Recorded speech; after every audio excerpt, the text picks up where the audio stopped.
দর্শক, আমাদের দেশে কিছুদিন আগে একটা বাংলাদেশ ইনভেস্টমেন্ট সামিট বা বিনিয়োগ সম্মেলন হয়েছে। সেই সম্মেলন নিয়ে অনেক আলোচনা হয়েছে। আশিক চৌধুরী এই সম্মেলনটার আয়োজক, বিডা চেয়ারম্যান, তাকে নিয়ে অনেক আলোচনা হয়েছে।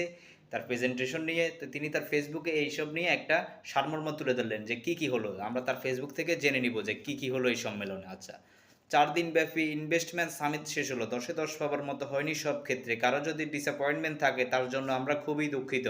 আমরা গত 3 মাস ধরে সর্বাত্মক চেষ্টা করেছি গ্লোবাল স্ট্যান্ডার্ড একটা সামিট করার জন্য। এই সামিটের অর্গানাইজার সরকার অবশ্যই একা ছিল না। Media, community, private sector, foreign embassy, partner, political পার্টিরা, সরকারের অন্যান্য সংস্থা সবাই অ্যাক্টিভলি অংশগ্রহণ করেছেন। সবাইকে অনেক ধন্যবাদ। যতটুকু ভালো পুরোটাই সবার ক্রেডিট, ফেলিয়ারগুলো আমাদের। সামনে আমরা আরও ভালো করার চেষ্টা করব ইনশাআল্লাহ। যেরকম সাড়া পেয়েছি তাতে আমরা খুবই আশাবাদী। প্রতি বছর আমাদের এরকম কিছু একটা অর্গানাইজ করা উচিত। প্রাসঙ্গিক একটা কথা বলে রাখি, অনেকেই এই সামিটের পলিটিক্যাল অনুমোদন এবং ধারাবাহিকতা নিয়ে প্রশ্ন করেছেন। দেখুন, বিনিয়োগ এবং কর্মসংস্থান আগামীবার যারা সংসদে আসবেন তাদের সবার একটা কমন এজেন্ডা।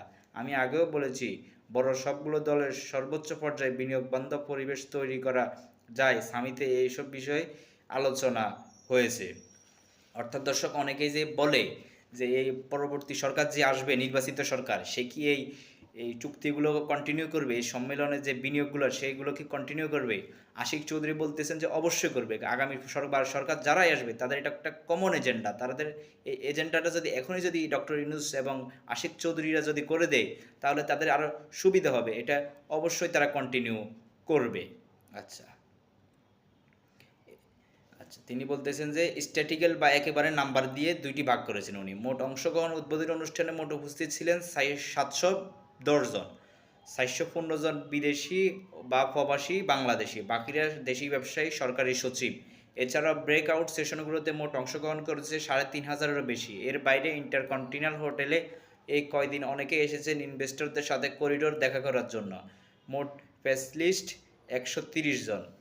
আচ্ছা, অফিসিয়াল দ্বিপক্ষিক মিটিং হয়েছে 150টি। বাণিজ্য উপদেষ্টা, special envoy, Bangladesh bank governor, NBR chairman, এমন অনেকেই সারাদিন ছিলেন ভেন্যুতে। এমইউ সাইন 6টি, কিছু ইমিডিয়েট যেমন আইএল, কিছু লং টার্ম যেমন অটোমিটস।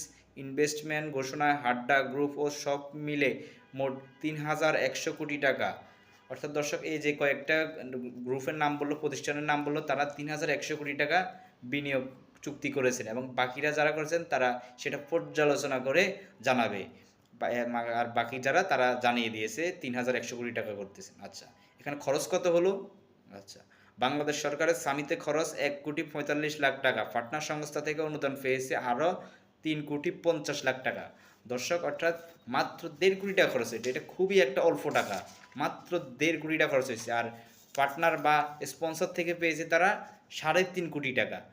তাহলে এখানে যদি আগে হতো তাহলে তো বুঝতে না যে এখানে কত কোটি টাকা খরচ হয়ে যেত। এখানে মাত্র সরকারের 1.5 কোটি টাকা খরচ হয়েছে। আচ্ছা, কিন্তু আমাদের 4 দিনের দৌড়ঝাঁপে যদি 4,000 মানুষের কর্মসংস্থান হয় আর বাংলাদেশ নিয়ে বিদেশিদের ধারণা এক চুলো বদলায়, তাহলে আমাদের আনন্দের শেষ হবে না। আচ্ছা, তার প্রেজেন্টেশনটি নিয়ে কথা বলেছেন দর্শক, তার প্রেজেন্টেশন। আচ্ছা, প্রেজেন্টেশনটা নিয়ে অনেক কথা হয়েছে সোশ্যাল মিডিয়াতে। আমি ছোট্ট করে একটু বলতে চাই, প্রেজেন্টেশনের পিছনের অনেক কষ্ট করেছে অনেকেই। তারা সবাই এটার কারিগর। সোশ্যাল মিডিয়াতে অনেকে অনেক প্রশংসা করছেন এবং ভালোবাসা ব্যক্ত করছেন আমাকে, সেজন্য অনেক ধন্যবাদ। আমি জাস্ট আমার বেসিক চাকরিটা করেছি। ইনভেস্টমেন্ট সামিট প্রসেসের মাত্র প্রথম ধাপ। এটার জন্য আলাদা কোনো বাহবা পাওয়ার আশা একদম করি না। কাজগুলো কমিউনিট সময়ের মধ্যে হচ্ছে কি না এর সময় আমাদের অ্যাকাউন্টেবল করুন। আর আমার এই সামিটের প্রেজেন্টেশনটা মধ্যমণি না, মধ্যমণি হচ্ছে বিনিয়োগকারীদের আর আমাদের উদ্যোক্তাদের স্বতঃস্ফূর্ত অংশগ্রহণ। তাদের সবাইকে ধন্যবাদ। অর্থাৎ দর্শক, তিনি তার প্রেজেন্টেশনটাকে নিয়ে উচ্ছ্বসিত না, তিনি বলছেন এটা তার একটা বেসিক কাজ। আর এর পিছনে যারা কাজ করেছেন তিনি তাদেরকে ধন্যবাদ দিয়েছেন। তার প্রেজেন্টেশনের আলোচনা তো তিনি সেটাকে তার না বললেন, এটার পিছনের কারিগরদের ধন্যবাদ দিলেন। দর্শক, ভালো থাকবেন। ভিডিওটি ভালো লাগলে অবশ্যই শেয়ার করে দিবেন আর আমার ইউটিউব চ্যানেলটি সাবস্ক্রাইব করে দিবেন। আসসালামু আলাইকুম।